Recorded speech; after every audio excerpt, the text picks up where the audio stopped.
लेकिन जहां कहीं भी हिंदू पर किसी भी प्रकार का अत्याचार होगा, किसी प्रकार की परेशानी होगी, जब तक इस भारत में भारतीय जनता पार्टी का एक भी कार्यकर्ता मौजूद है, वो उसकी लड़ाई लड़ेगा। जिनको वोट बैंक की राजनीति करनी है वो वोट बैंक की राजनीति करें, हम तो देश की राजनीति करेंगे और हिंदू की राजनीति करेंगे। उनको पूजा का अधिकार देता है। हम भागवत कर रहे थे, हमारी भागवत कथा से यदि कोई बच्चा मरा है तो ये संविधान जिसकी शपथ लिया है सारे अधिकारियों ने, उसके खिलाफ ये काम कर रहा है। और जो भी इस देश में संविधान के खिलाफ काम करेगा, ये कांग्रेस, आरजेडी और जेएमएम को सोचने का सवाल है कि संविधान खतरे में है और संविधान को बचाने की जिम्मेवारी भाजपा की। गोड्डा सांसद निशिकांत दुबे बसंतराय के मोकलचक गांव पहुंचे, जहां 19 वर्षीय युवक की हत्या हुई थी। लोगों का आरोप था कि विशेष समुदाय के लोगों ने बकरीद के दौरान भागवत कथा न करवाने की धमकी दी थी, इसलिए हत्या करवाने की बात कही जा रही थी। निशिकांत दुबे परिजनों से मिले, उनको हौसला दिया और कहा कि डरने की जरूरत नहीं है। कुछ दिन पूर्व इसी संदर्भ में सांसद निशिकांत दुबे ने सोशल मीडिया पोस्ट के जरिए कहा था कि बसंतराय, महागामा, मार्गोमुंडा, मधुपुर में हिंदू खतरे में है। आज फिर कैमरे के सामने इसे दोहराते हुए कहा कि इन जगहों की डेमोग्राफी तेजी से बदली, लेकिन हिंदुओं को डरने की जरूरत नहीं है। ये मेरा लोकसभा क्षेत्र है, मोदी जी का राज है, मैं इनके साथ खड़ा हूं। उन्होंने कहा कि हम सभी धर्मों की इज्जत करते हैं, लेकिन अगर हिंदू पर अत्याचार होगा तो हम वहां खड़े हैं। जिन्हें वोट बैंक की राजनीति करनी है वो करें, लेकिन हम देश के लिए और हिंदुओं के लिए हमेशा लड़ेंगे। क्या कुछ बातें हुई, क्या कुछ आश्वासन दिया और क्या कार्रवाई हो रही है सर? देखिए, ये तो हत्या है और स्वाभाविक तौर पर जो कह रहे हैं मृतक के जो पिताजी, चाचा जी जो बातें कह रहे हैं वो बड़ी महत्वपूर्ण है और इस देश के लिए महत्वपूर्ण है। इस देश के लिए महत्वपूर्ण इसलिए है कि ये देश हिंदू, मुस्लिम, सिख, ईसाई, बौद्ध, जैन सबका है। इसमें कहीं किसी को कोई कन्फ्यूजन नहीं। और भारत का संविधान ये हमको अधिकार देता है कि हम अपने धर्म का पालन करें, हम अपने धर्म की रक्षा करें, हम अपना धार्मिक कार्य करें। तो यदि हिंदू भागवत कर रहे हैं, अष्टजाम कर रहे हैं, राम कथा कर रहे हैं, इसमें क्या फ़र्क पड़ता है? इससे लोगों को क्या फ़र्क है? इससे मुसलमानों को क्या समस्या है? और यदि इससे मुसलमानों को समस्या है तो ये देश एक खतरनाक मोड़ पर है। जिस तरह से 19 साल के बच्चे को जो है मारा गया है और जो बताया जा रहा है कि बबूल के पेड़ पर जो है उसकी लाश लटकी हुई नजर आई, मतलब आप समझिए कि मरने के बाद भी उसको, बबूल का पेड़ तो हमेशा कांटे का पेड़ है ना, यदि उसके मन में जो है बुरा भाव नहीं होता, मर्डरर के भाव में यदि उसकी हत्या नहीं होती तो आम के पेड़ से लटका देता या और किसी पेड़ से लटका देता। बबूल के पेड़ से लटकाने का मतलब यह है कि उसको फिर कांटे से उठाकर लेके गया और उसको वहाँ से नीचे गिरा दिया। इस तरह की बातें नहीं चलेगी। ये गोड्डा लोकसभा है, मोदी जी का राज है। और यदि किसी को यदि लगता है कि हिंदुओं को प्रताड़ित करके, क्योंकि मैंने कई एक बार कहा है कि हमारा जो महागामा प्रखंड है, बसंतराय प्रखंड है, सोनाराय ठारी प्रखंड है, मार्गोमुंडा प्रखंड है और मधुपुर शहर है, वो धीरे धीरे उसकी डेमोग्राफी चेंज हो रही है और उसमें जो मुस्लिम आबादी है वो हिंदुओं को प्रताड़ित कर रही है। उसको प्रताड़ित नहीं करना। यदि प्रताड़ित करके उसको लगता है कि हिंदुओं को भगा देंगे तो वो बड़े गलतफहमी के शिकार हैं। मुझे लगता है कि ये जितने अपराधी हैं, अपराधी सलाखों के पीछे जाएंगे यदि पुलिस अच्छे से एक्शन लेगी। अभी आपने देखा कि मैंने एसपी से, डीएसपी से और थाना प्रभारी तीनों से हमने बात किया है।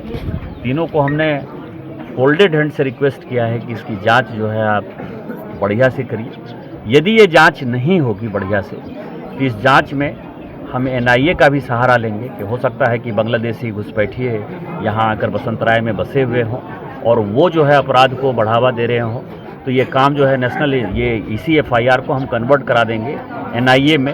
और जब एनआईए में कन्वर्ट हो जाएगा तब बसंतराय, महागामा और सोनाराय ठाड़ी और मार्गोमुंडा के जितने लोग हैं उनके लिए समस्या पैदा हो जाएगी। इसीलिए ये जांच प्रॉपर हो, सलाखों के पीछे कैसे जाए, अपराधी को फांसी की सज़ा कैसे हो, इसकी पूरी व्यवस्था करेंगे। हम इस परिवार के साथ हैं। हम व्यक्तिगत तौर पर यहाँ आए थे, जो भी मेरे से आर्थिक सहायता हुई वो आर्थिक सहायता मैंने दी, लेकिन इसका केस मैं खुद से लड़ूंगा। सर, परिवार वाले पक्ष बोल रहे हैं लोग डरे हुए हैं, इसको लेकर के? किसी को डरने की आवश्यकता नहीं है। यहाँ मैं पिछले 15-16 साल से सांसद हूँ और मैंने जो है हमेशा ये सोचा है, हमेशा ये देखा है कि मैंने बसंतराय जैसे जगह में भी दंगा नहीं होने दिया है। इसका मतलब ये नहीं है कि हिंदू कहीं से कमज़ोर है।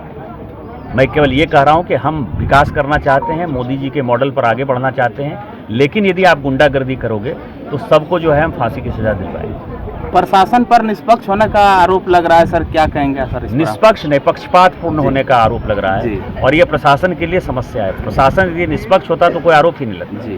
तो वो पक्षपातपूर्ण है। हाँ। और किसी के दबाव में कर रहा है क्या सर, ऐसा लग रहा है? स्वाभाविक तौर पर है, वोट बैंक की राजनीति है, लेकिन वोट बैंक की राजनीति जो है संविधान उसकी इजाज़त नहीं देता है। संविधान हिंदू मुस्लिम सिख ईसाई सबको बराबर का अधिकार देता है, हमको पूजा का अधिकार देता है। हम भागवत कर रहे थे, हमारी भागवत कथा से यदि कोई बच्चा मरा है तो ये संविधान जिसकी शपथ लिया है सारे अधिकारियों ने, उसके खिलाफ ये काम कर रहा है। और जो भी इस देश में संविधान के खिलाफ काम करेगा, ये कांग्रेस, आरजेडी और जेएमएम को सोचने का सवाल है कि संविधान खतरे में है और संविधान को बचाने की जिम्मेवारी भाजपा की। सर कलश विसर्जित नहीं हुआ है, क्या कहिएगा? देखिए, कलश विसर्जित तो ये जो पुजारी जी हैं ये तय करेंगे, लेकिन मेरा आग्रह ये होगा कि हम ये लड़ाई लड़ेंगे। ये दो तरह की लड़ाई, एक तो इस कारण से हत्या हो गई तो उसको कैसे हम फांसी की सज़ा तक ले जाएं, एक काम वो है। दूसरा पूजा का काम है। पूजा में कलश जब स्थापित होता है तो विसर्जित भी किया जाता है।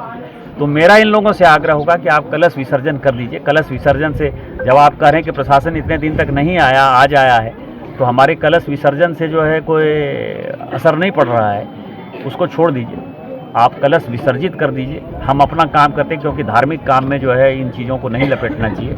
वैसे कलश विसर्जित आज हो जाएगा, मेरे समझ से आज 13 दिन हो गया है, तो आज 13वीं हो गया है, तो ये लोग कलश विसर्जित कर देंगे। ये भी धार्मिक लोग हैं, इनका यही काम है, लेकिन उनको फांसी की सज़ा होगी, ये मैं आपको कह सकता हूँ। सर, मंत्री जी का विधानसभा क्षेत्र है, इस पर क्या कहेंगे सर? अभी तक उनकी तरफ से कोई रिस्पॉन्स नहीं आ रहा। मेरा, आप ये समझिए कि इतनी बड़ी हत्या हो गई, उनको खुद से आना चाहिए था। यदि नहीं आ रहे हैं तो वो किस वोट बैंक की राजनीति के कारण नहीं आ रहे हैं, ये सोचने वाली बात है। मुझे बोलने की आवश्यकता थोड़े है, लेकिन ये बात फैक्ट है कि जब भारतीय जनता पार्टी का एक भी कार्यकर्ता यहाँ मौजूद है, भारतीय जनता पार्टी का मूल सिद्धांत जो है इस देश की यूनिटी और इंटीग्रिटी है, और उसमें सबसे बड़ा जो सिद्धांत है, हिंदू मुस्लिम सिख ईसाई जैन बौद्ध सब एक साथ रहें, हम सभी धर्मों का सम्मान करते हैं। लेकिन जहाँ कहीं भी हिंदू पर किसी भी प्रकार का अत्याचार होगा, किसी प्रकार की परेशानी होगी, जब तक इस भारत में भारतीय जनता पार्टी का एक भी कार्यकर्ता मौजूद है, वो उसकी लड़ाई लड़ेगा। जिनको वोट बैंक की राजनीति करनी है वो वोट बैंक की राजनीति करें, हम तो देश की राजनीति करेंगे और हिंदू की राजनीति करेंगे।